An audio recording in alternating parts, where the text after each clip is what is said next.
कई लोग कहते हैं गुरुजी हमने पशुपतिनाथ का व्रत किया, हमने 16 सोमवार करे, हमने सोमवार का व्रत करा, हमने प्रदोष करी, हमने बाबा की सोमवारी का व्रत करा, मेरा बाबा मेरे सुनता क्यों नहीं है? हम गलती कर दिए। हम जिस दिन हमारा व्रत था उस दिन हमने बेलपत्र को तोड़ लिया, उतार लिया, हम भूल गए। हम सबसे कहेंगे अगर YouTube पर हमारी पूर्व की कथा डली हो, एक पुष्प शिव महापुराण की कथा, त्रिपुंड शिव महापुराण की कथा, बेलपत्र शिव महापुराण की कथा, जब पुरानी जो YouTube पर हमारे YouTube पर अगर डली हो तो वो कथा को आप निकालना, उसको एकांत में बैठकर थोड़ा सा श्रवण करना कि पुष्प का महत्व क्या है। कौन सा फूल जमीन पर गिरा हुआ भी शंकर को स्वीकार होता है।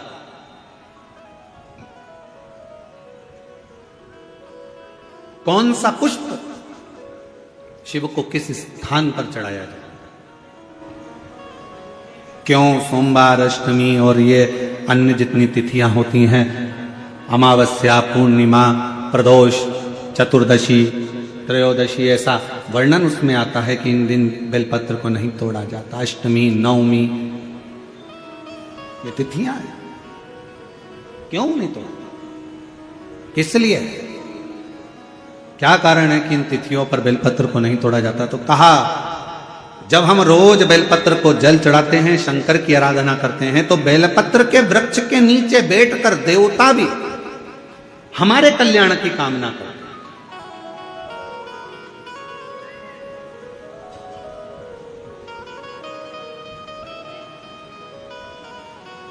कितनी बड़ी बात लिखी है। लिंग पुराण को उठाकर अगर आप पढ़ेंगे तो उसमें लिखा है 1.25 किलो सोने के सिंहासन पर, कितने किलो? जम के बोलो जरा, आवाज नहीं आई। 1.25 किलो सोने के सिंहासन पर मखमल का गद्दा बिछाकर एक शालिग्राम भगवान की मूर्ति, शालिग्राम भगवान की शिला रखकर उस पर सोने का छत्र 0.5 किलो का लगाकर हीरों और पन्नों से शालिग्राम भगवान का श्रृंगार कर कर किसी को दान करने का फल मात्र एक बेलपत्र शंकर के मंदिर में चढ़ाने से प्राप्त हो जाता है।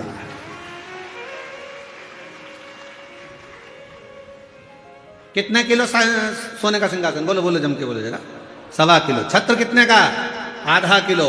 हीरे, रतन, माणिक, मोती, सोने से जड़े हुए शालिग्राम भगवान को सिंहासन पर रखकर दान करने का जो पुण्य होता है, 1000 अश्वमेध यज्ञ का बराबर का जो पुण्य होता है, हजारों सर्वोत्तम यज्ञ करने का जो पुण्य होता है, सोम यज्ञ करने का जो पुण्य होता है, वो एक बेलपत्र शंकर भगवान को चढ़ाकर भगवान शिव को अर्पित करने से प्राप्त हो जाता है। और ऐसा यज्ञ का फल मेरा विश्वास करता है, मेरे छत्तीसगढ़ वासियों के लिए, मेरे संपूर्ण देशवासियों के लिए, मेरे संपूर्ण विश्व में रहने वाले शिव भक्तों के लिए, ये मेरा दिल कहता है कि इतना बड़ा दान, मेरा मन करता है कि आप सब हफ्ते में कम से कम एक दिन ऐसा आता होगा कि आप भी एक बेलपत्र शंकर को चढ़ाते होगे, तो समझ लेना कि आपने भी अश्वमेध यज्ञ, सोम यज्ञ और स्वर्ण सिंहासन, स्वर्ण छत्र का दान अपने जीवन में कर लिया।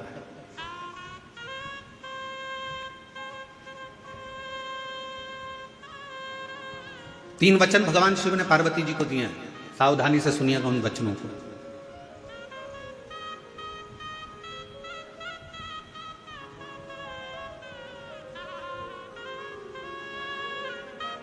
दो वचन तो काशी के हैं और एक वचन अमरनाथ की गुफा का। 3 वचन मेरे भगवान शंकर ने पार्वती जी को दिए हैं, जिसमें से 2 वचन काशी के हैं कि काशी में शंकर भगवान से पार्वती जी कहती हैं, जिस पति पत्नी में आपस में झगड़ा हो उसमें प्रेम बढ़े, ये वचन दीजिए। शिव जी ने वचन दिया, पति पत्नी अगर झगड़ा करेंगे तो उनमें आपस में प्रेम बढ़ेगा। झगड़ा करने के बाद प्रेम बढ़ता है, स्नेह बढ़ता। दूसरा वचन दीजिए, काशी में अगर कोई मरेगा तो उसको गुरु मंत्र तुम्हें देना पड़ेगा। तारण मंत्र तुमको देना पड़ेगा। शंकर भगवान ने वचन दिया कि काशी के अंदर अगर कोई मरेगा तो उसको तारण मंत्र में दूंगा, तारक मंत्र में दूंगा। और अमरनाथ की गुफा में तीसरे नंबर का वचन भगवान शंकर ने दिया, शिव जी ने दिया, बाबा जग कल्याण के लिए एक वचन चाहिए। क्या?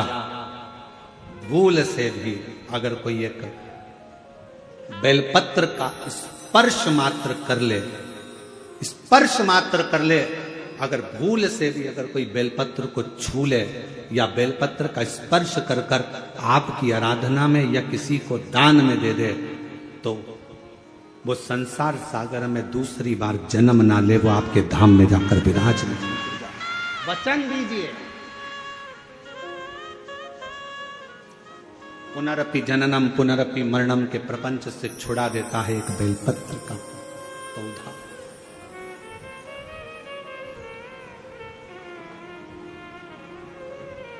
शिव जी के मस्तक पर कितनी रेखाएं रहती हैं त्रिपुंड में? आवाज दो, आवाज नहीं आई। 3 एक 3 रेखा मेरे भगवान शंकर के मस्तक पर है। उन 3 रेखाओं में एक एक रेखा में 9 देवता विराजमान।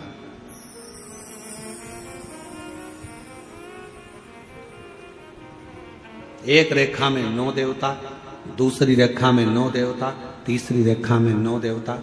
ऐसे शिव जी की त्रिपुंड रेखाओं में 27 देवताओं का वास।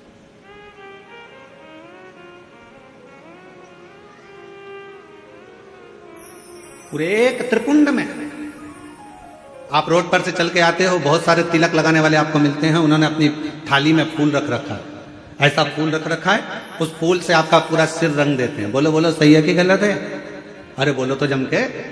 ऐसा सिर रंग देते हैं और आप उनसे कुछ कहती भी नहीं हो। आपको कहना चाहिए ये सिर रंगने से कुछ नहीं होगा, अगर कुछ करना है तो अपने हाथ की 3 उंगलियां लीजिए और त्रिपुंड खींचिए। कम से कम 27 देवता मेरे मस्तक पर रहना चाहिए। 27 देवता मेरे मस्तक पर रहना चाहिए। चंदन की, भस्म की, रौली की, मौली की। अगर आप किसी भी भस्म का, चंदन का मस्तक पर अगर आप अष्टगंध का भी अगर त्रिपुंड लगा रहे हो तो आपके मस्तक पर 27 देवता त्रिपुंड की 3 लाइन खींचते से ही विराजमान हो जाते हैं।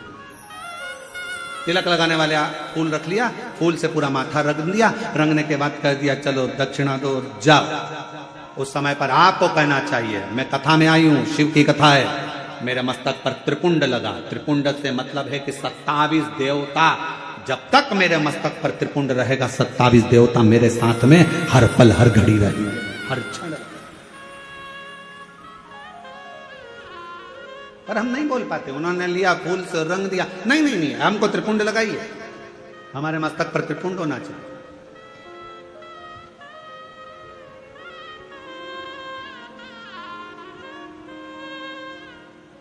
शिव जी के मंदिर जा रहे हो, भगवान शंकर का जल है, उसको भी मस्तक पर त्रिपुंड के भाव से लगा सकते। भस्म है, भाव से लगा सकते।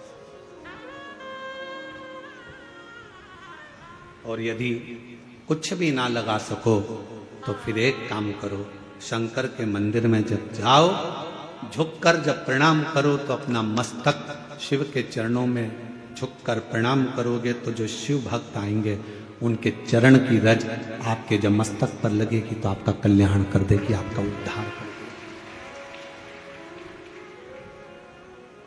कल्याण कर देगी।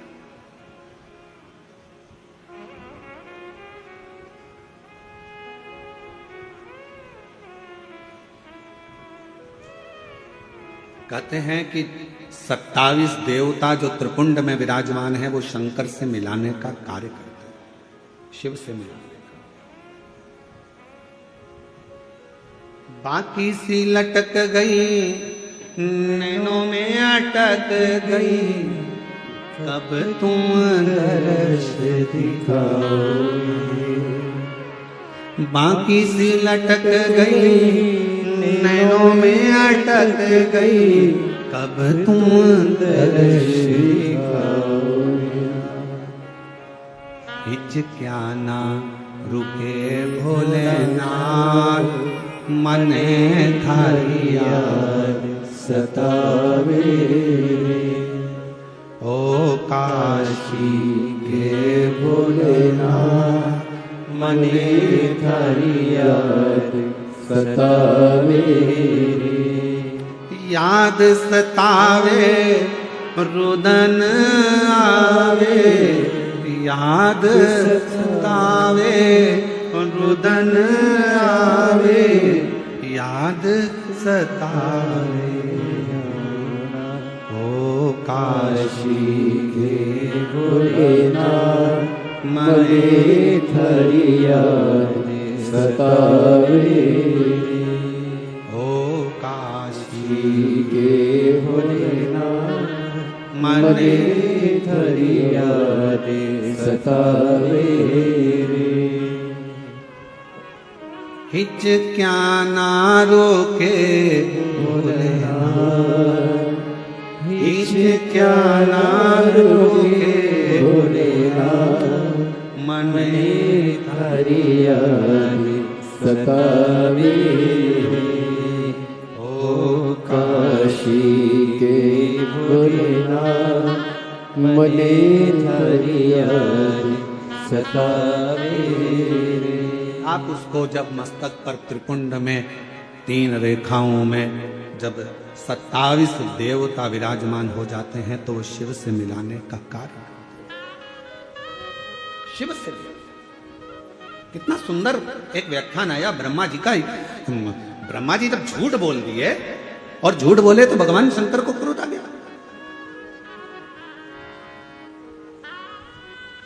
पांव का नख तोड़ा, काल भैरव प्रकट करा। काल भैरव ने अपने हाथ का नख तोड़ा, ब्रह्मा जी का सिर काट दिया। सिर लुढ़कते लुढ़कते गया तो कर्मनाशा नदी बन गई, जो आज भी उत्तर प्रदेश में बहती है।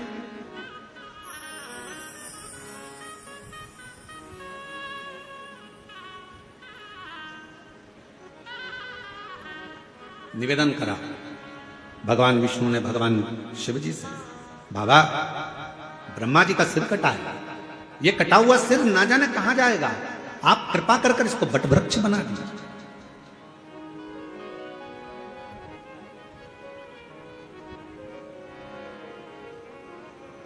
इसको वटवृक्ष बना दो, आप करुणा करो, इसको बढ़ता पेड़ बना दो, वटवृक्ष बना दो।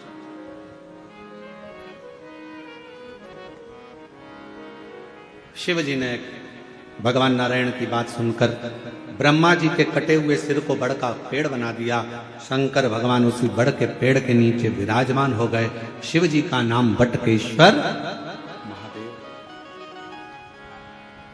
बटकेश्वर महादेव एक नाम शंकर जी का ऐसा है जो व्यक्ति के कर्जे को समाप्त करता है। कर्जा करने के बाद व्यक्ति सोचता है मेरा कर्जा नहीं चूक रहा, बहुत ज्यादा टेंशन में चलता है। पैसा अगर कर्जा तुमने लिया है तो चुकाओगे भी तुम, तो फिर टेंशन करने की जरूरत क्या है। ज्यादा कर्जा हो गया महाराज, अब क्या करें। पति और पत्नी इतने डिप्रेशन में पहुंच गए कि आखिरी में अपने शरीर को ही त्याग दिया, मरने की तैयारी कर ली। ना ना ना, शिव महापुराण की कथा कहती है कर्जा तुमने करा है, कर्जा तुमने लिया है, चुकाओगे भी तुम, घबराना नहीं। कर्जा ज्यादा हो जाए तो बड़ के पेड़ के नीचे श्री शिवाय नमस्तुभ्यम का जाप करिए। बट वृक्ष के नीचे अगर कोई शंकर का शिवलिंग है उसका पूजन करिए। बट वृक्ष के नीचे कोई भगवान शंकर का अंश अवतार श्री हनुमान जी महाराज भी अगर किसी बट वृक्ष के नीचे विराजमान है उसका स्मरण करिए। शंकर का ही अंश स्वरूप आद्य शक्ति दुर्गा भवानी भी अगर बट वृक्ष के नीचे आद्य शक्ति भी बैठी हुई है तो उसका भी स्मरण करिए। बट वृक्ष के नीचे कोई देवता अगर विराजमान है उसका पूजन करिए, उसकी आराधना करिए, उसकी अर्चना करिए, उसका फल आपको मिलेगा, कर्जे से मुक्ति होगी। आप यह ना सोचिए कि शंकर जी तो है ही नहीं, बढ़ के नीचे हनुमान जी मिल गए, हनुमान जी का स्मरण कर लो। देवी जी मिल गई, देवी जी का स्मरण कर लो। शिव जी मिल गए, शिव जी का, सब एक। शिव महापुराण की कथा किसी देवता को तोड़ना नहीं बताती कि राम अलग है कि कृष्ण अलग है कि शंकर अलग है कि देवी अलग है कि देवता अलग है। शिव महापुराण की कथा कहती है सब में शिवोहम शिवोहम शिवोहम, सब में शिव समाया है। कथा वाचने वाला भी शिवमय और कथा सुनने वाला भी शिवमय होता है, कथा करवाने वाला भी शिवमय होता है। कहीं शिव से परे कुछ भी नहीं।